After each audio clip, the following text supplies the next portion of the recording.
This is Jonathan Agarfield for Pro Boxing Fans. I'm joined by Anthony Pretty Boy Taylor over Zoom. Anthony, how are we?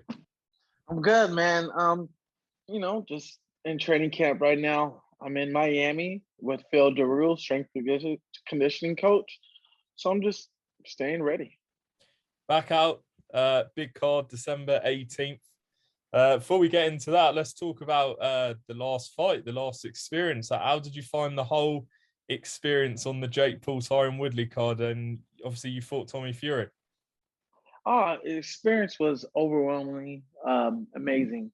You know, uh, Great atmosphere. Got to fight on TV again, which I've done previous times before, but on a bigger scale in a bigger arena with many crowds there.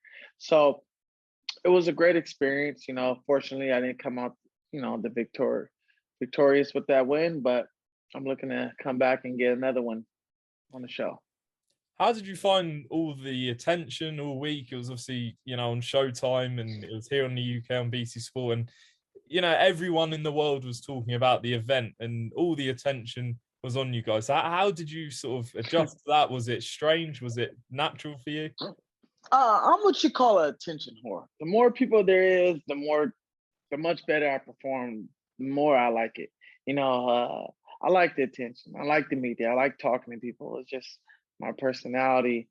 But being there was surreal because I got to talk to some of the major outlets in the world, like BT Sports, Frank Warren's group, Ariel Hawani, Michelle, a lot of people there, like Fight Hype was there. So I got to actually, get interviewed by some of the biggest names in the boxing community. Absolutely. In terms of the fight, obviously, I guess you were up against it. Fighting Tommy's had a big height advantage on you and, a bit more experience. But, how did you find the fight? How did you think it went? I feel like I could have done better. You know, I feel like I could have did more. I mean, we all feel like that. Everybody feels like that in their fight after their fight. But it is what it is. Tommy's going to have a very tough fight coming up. I personally think he's going to lose. Jake is going to dominate Tommy. I think when you look at Tommy, Tommy is very one dimensional, 1-2, 1-2. As far as Jake, he's very unpredictable. He'll move around. He uses every inch of the ring. Jake doesn't play into people's game plans. And Tommy had a hard time with me, and I'm 5'6". I imagine I'm having a hard time with somebody who's 6'2", just as skilled as him, or more skilled. Just before we get into sort of that, I mean, did you speak to him after? Obviously, you sort of exchanged words in the build up and, you had your fight. Did you speak after to Tommy at all? Yeah, of course. There's no animosity between us. It's a fight game. Someone got to build hype. Someone got to play the bad guy, and I opted to play the bad guy. Uh, you know, I apologize to Tommy about talking about his girl. You know, he's a kid. I understand. He's young. He's a young pup, and he's still growing.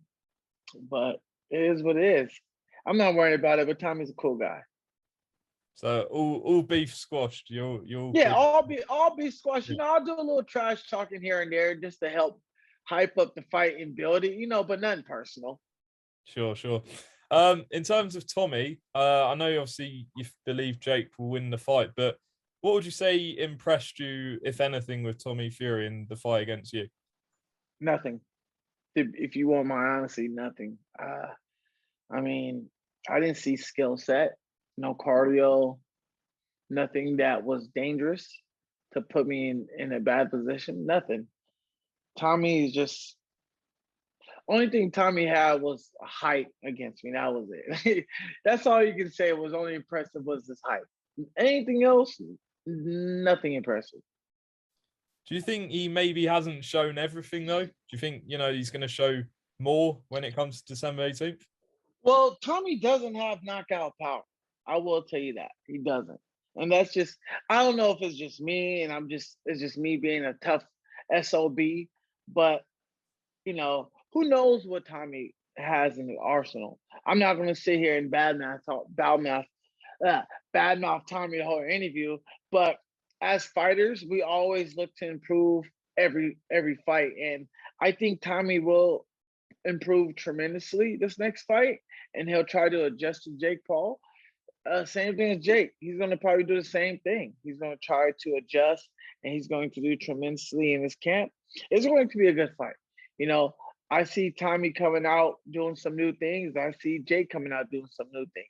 You know, a lot of people is going to say, well, Tommy has victory, the edge, because he's a Fury. What does the last name have to do with it?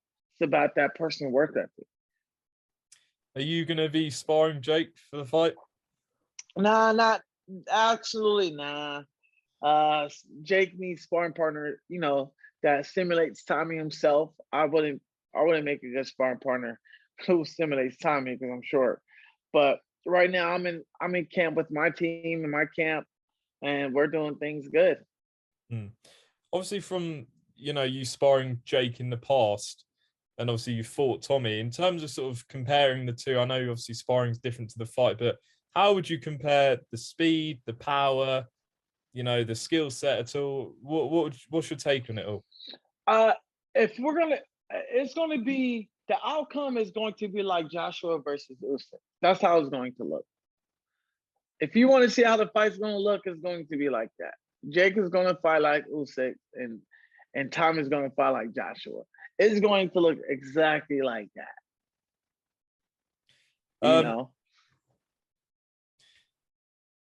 Yeah, I mean, you're sort of on the card as well. Talk us through your opponent. I hear it's a rematch.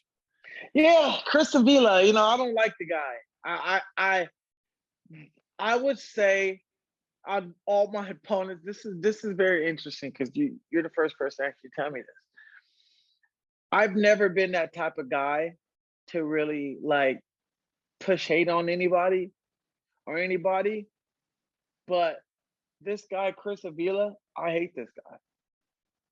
I do not like him. I don't like what he stands for. I don't like his teams. I don't like Nick, and I don't like Nate. Nick, I don't have an issue. It's just Nate. I don't like Nate. But Chris Avila, that's one guy I'm literally going to try to hurt physically. Not try. I will. I don't like him at all. He's disrespectful. He was very rude to my family members. Just very disrespectful. And I'm really going to hurt that dude. He has nothing. He's not even a protege. He's a throwaway by Nate.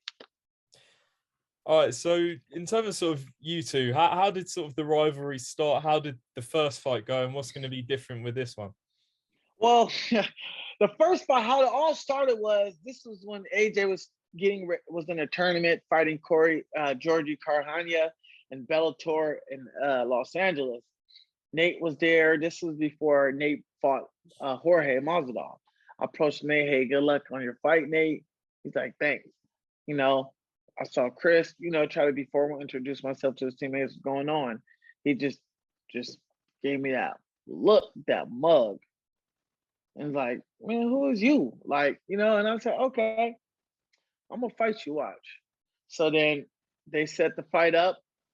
I beat him, and he felt like he won, and it rubbed him the wrong way. And then him and Nate tried to jump me in the back.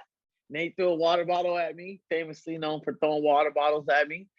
And the whole rivalry just kicked off. It's like him and his team was trying to jump me, and he was calling people disrespectful names. And I just don't fly like that, man. You call family names and stuff, you leave that out. You leave that out this cage, man.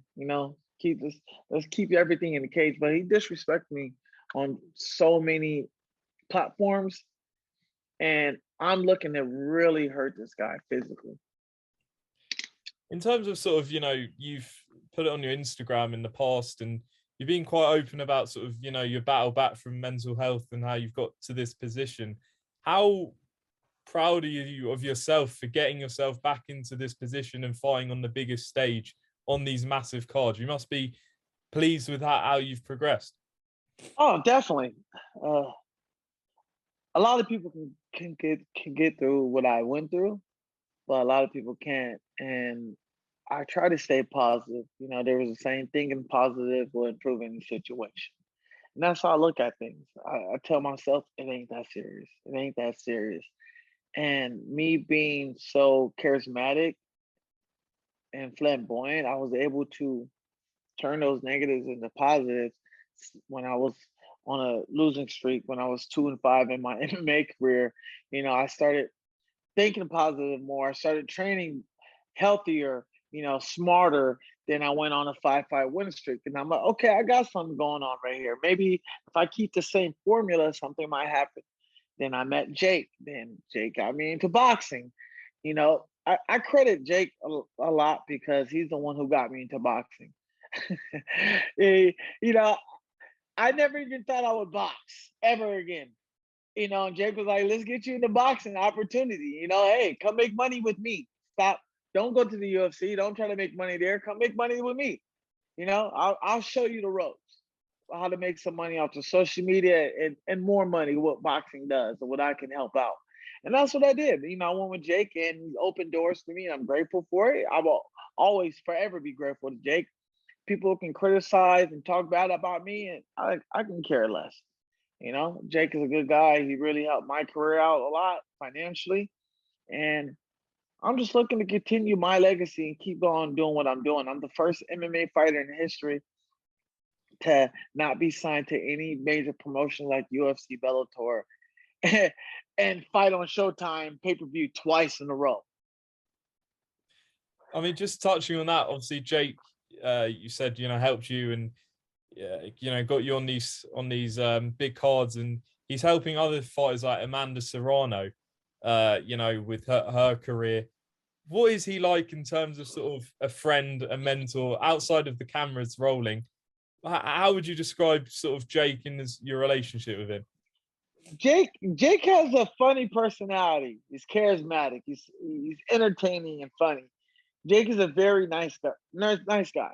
Very nice guy. A lot of people criticize him. Like it's like WWE. When we look at Triple H is like the most hated guy back in the 90s, during the Raw era. Like we all hate Triple H. But outside of the ring, it's like, okay, he's Paul, whatever his last name. I forgot his last name. I apologize. But he's a very sweet guy. He's nice and everything. So my apologies. I had people calling. But Triple H plays that game, and we all take a bit of WWE, But in all reality, we're doing it to hype the fight up. We're doing it to get the fans involved and everything. Two more, and then we'll finish up. You mentioned sort of before about Tommy having the last name, and obviously Tyson Fury is in camp with him this time. He's going to be at the fight and in his corner. What do you make of that? I mean, I don't make none of it. It's all about experience. You can spar as much as you want, but if you don't have the actual experience of combat, then the 4 to 5 months of training camp is not going to do no justice for you. Has Jake made anything of that? We've seen all the videos going back and forth. Yeah, he has. He made fun of it, but Jake is focused on Jake. Jake is very cautious of what he do as far when it comes to being in the ring. Final one. If Jake wins this fight, which you believe he does, who do you want to see him face next? Who knows? There's so many people out there. You got Roy Jones, you got Anderson Silva. People are talking that Nate possibly. I mean, there's so many other fighters out there. But why rush it? Take your time.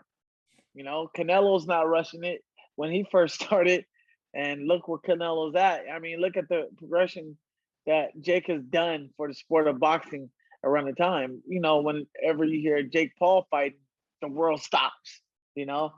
So who knows? Jake can pick whoever he wants, and they'll still sell. All right, final prediction for your fight on December 18th and for Jake Paul Tommy Fury. Jake Paul, 7th round TKO. And what about your fight? Oh, first round knockout. Absolutely. I'm coming in with fire, blazing. Woo!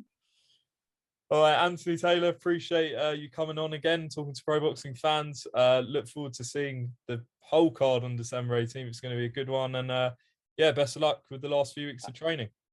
Thank you. I appreciate you, my man. We'll talk soon. Yeah.